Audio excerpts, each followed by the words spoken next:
Integers. देखिए properties किस किस बेसिक ऑपरेशन के रिगार्डिंग आप कर रहे हैं वो ध्यान देने की जरूरत है। देखिए अगर मैं 3 और 5 को प्लस कर रहा हूं तो मुझे आंसर मिला 8। अब एक बच्चे ने कहा कि भाई नहीं मैं तो ऐसे नहीं प्लस कर पा रहा, मुझे तो बड़ी दिक्कत हो रही है, मैं तो इस तरह प्लस करना चाह रहा हूँ 5 और 3। क्या उसका आंसर सेम आएगा या डिफरेंट आएगा? ऑब्वियसली सेम आएगा 8। तो यहाँ से हमें क्या पता चला बेटा कि हम नंबर्स को किसी भी ऑर्डर में प्लस कर सकते हैं। 3 plus 5 is same as 5 plus 3। इसी तरह अगर कोई कहने लगे मल्टीप्लाई कर सकते हैं, बिल्कुल जी। 3 इंटू 5 इक्वल्स टू 5 इंटू 3। कोई कहे माइनस कर सकते हैं, 3 माइनस 5 और 5 माइनस 3 क्या सेम आ जाएगा? आप कहेंगे नहीं जी ये सेम नहीं आएगा।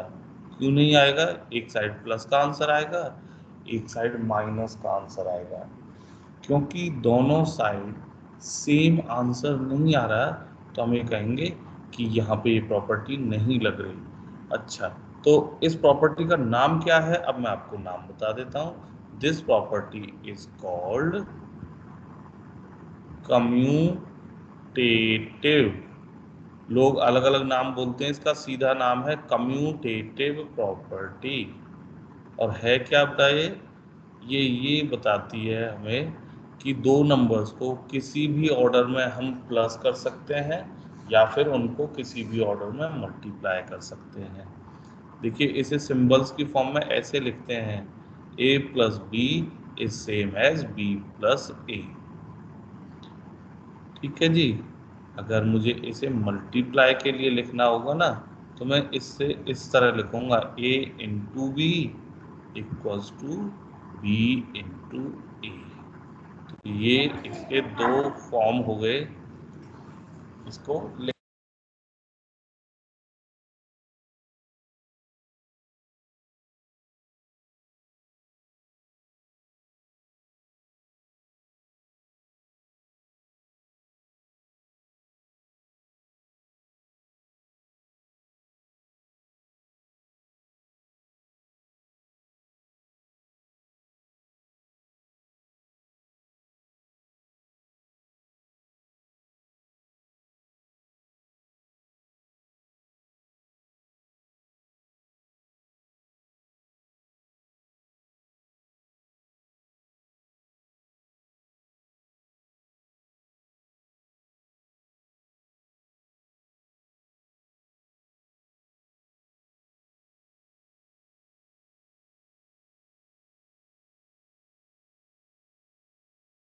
Excuse me, sir.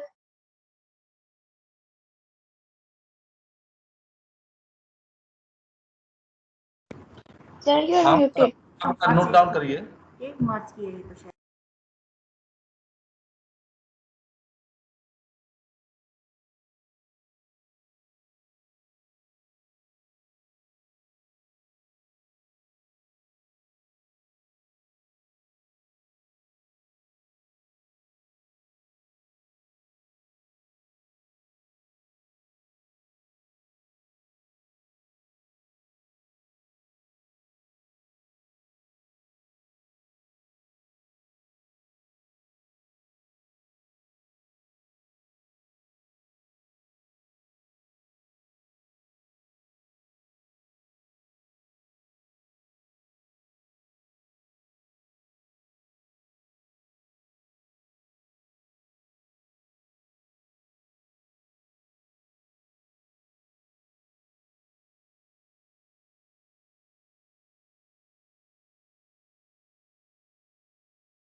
चलिए बेटा अब हम आगे चल सकते हैं क्या, अगर समझ लिया आप लोगों ने अच्छे से ये?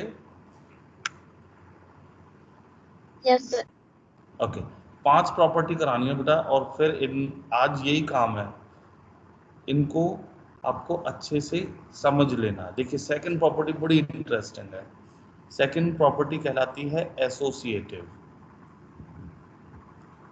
एसोसिएटिव होती क्या है वो मैं आपको बता देता हूँ। एसोसिएटिव प्रॉपर्टी समझने से पहले एक एग्जाम्पल समझते हैं। देखिए एग्जाम्पल ले लेते हैं। एक बच्चे ने क्या किया कि उसे 3 नंबर्स प्लस करने के लिए दिए गए थे। उसे करना था 3, 5 और से 7 को प्लस करना था। और उसने क्या किया, पहले 5 और 7 को प्लस कर लिया और फिर उसमें 3 को प्लस किया, तो उसका आंसर आ गया बेटा 5 और 7 12 और 12 और 3 15। अब एक दूसरा बच्चा था, उसने कहा कि भाई मैं तो ऐसे नहीं करूंगा।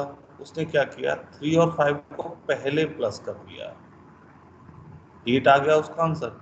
तब उसमें 7 प्लस किया, तो भी इसका आंसर 15 आ गया।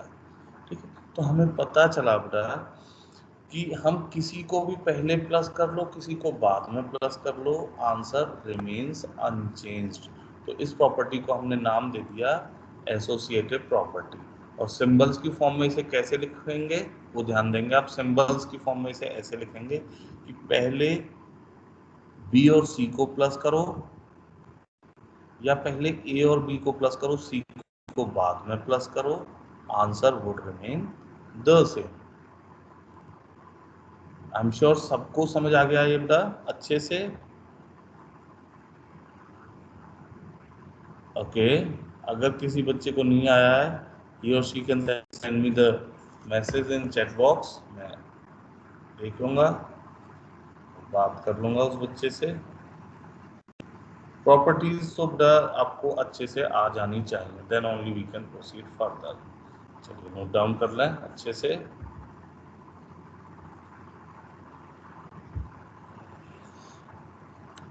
टोटल 5 प्रॉपर्टीज मैं आपको कराने वाला हूँ। थर्ड प्रॉपर्टी देखते हैं। Third property is existence of identity.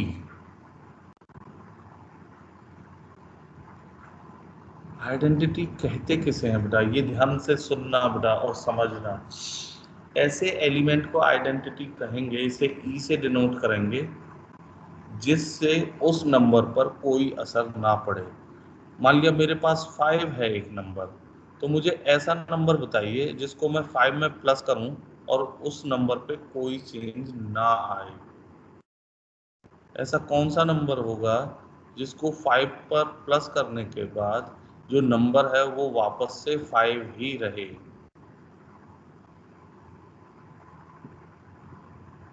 बताइए बेटा ऐसा कौन सा नंबर होगा। That number is 0। सो हम इसे कहते हैं आइडेंटिटी।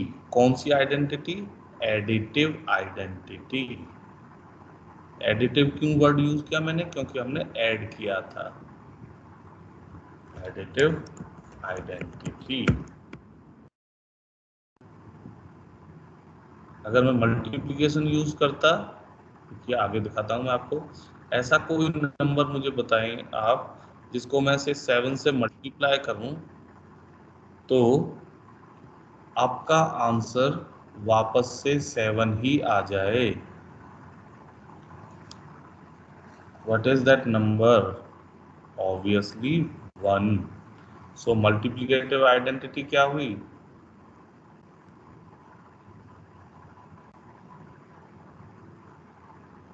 इज। तो ये जरूर ध्यान रखना है कि कौन सी एडिटिव आइडेंटिटी है जी, कौन सी मल्टीप्लिकेटिव आइडेंटिटी है।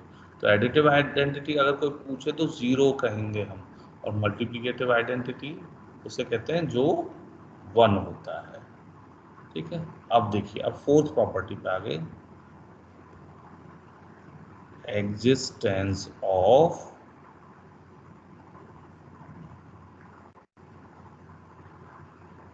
इनवर्स। बहुत जरूरी है बेटा ये inverse. Existence of inverse. Inverse ऐसे नंबर को कहते हैं, ध्यान से सुनना बेटा, इनवर्स ऐसे नंबर को हम कहेंगे जो गिवन नंबर को क्या बना दे, आइडेंटिटी बना दे। मतलब कि 5 को क्या बना दे, वो आइडेंटिटी क्या है एडिशन की, बताइए, 5 को 0 बना दे। तो ऐसा नंबर क्या हो गया, -5। तो एडिटिव इनवर्स ऑफ 5 इज -5। अगर कोई मल्टीप्लिकेशन में पूछने लगे, मान लिया मेरे पास है 3/7, इसको आइडेंटिटी बना दे। आइडेंटिटी बना दे मतलब क्या बना दे, 1 बना दे। तो ऐसा क्या है, 7/3। सो मल्टीप्लिकेटिव इनवर्स ऑफ 3/7 इज 7/3। ध्यान से इसे देखेंगे। अच्छा, मैंने इनको सिंबल फॉर्म में नहीं लिखा, सिंबल फॉर्म में इसे ऐसे लिखते हैं, a + e = वापस से a आ जाए। ठीक है जी। ऐसे इस केस में इसे सिंबल के फॉर्म में लिखना हो तो हम इसे इस तरह लिखते हैं, a + b मिला के e बन जाए, एडिटिव या मल्टीप्लिकेटिव आइडेंटिटी। ओके, चलिए बेटा आप नोट डाउन कर लें, फिर हम लास्ट प्रॉपर्टी और पढ़ेंगे और फिर मैं आपकी क्वेरीज लूँगा। लास्ट प्रॉपर्टी मैं यहाँ पे लिखवा देता हूँ आपको, 5th प्रॉपर्टी, और सबसे इम्पॉर्टेंट प्रॉपर्टी है। This is called distributive property.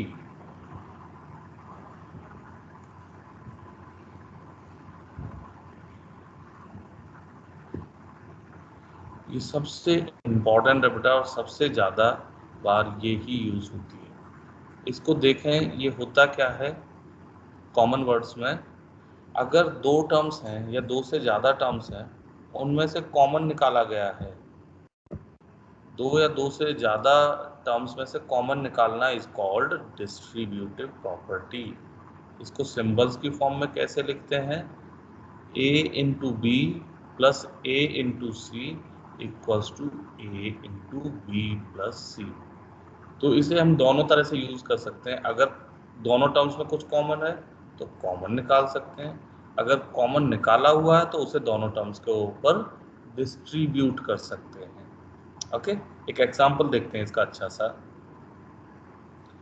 मान लिया इस तरह से है बेटा, 7 × 3 प्लस में 9 × 3। तो हम सबसे पहले देखेंगे क्या दोनों टर्म्स में कुछ कॉमन दिख रहा है हमें। ये रहा एक 3, एक ये रहा 3। तो हम करेंगे क्या, इस 3 को कॉमन निकाल देंगे बाहर, और ब्रैकेट के अंदर क्या रह जाएगा, 7 + 9। देखेंगे इसका आंसर कितना आएगा, 48।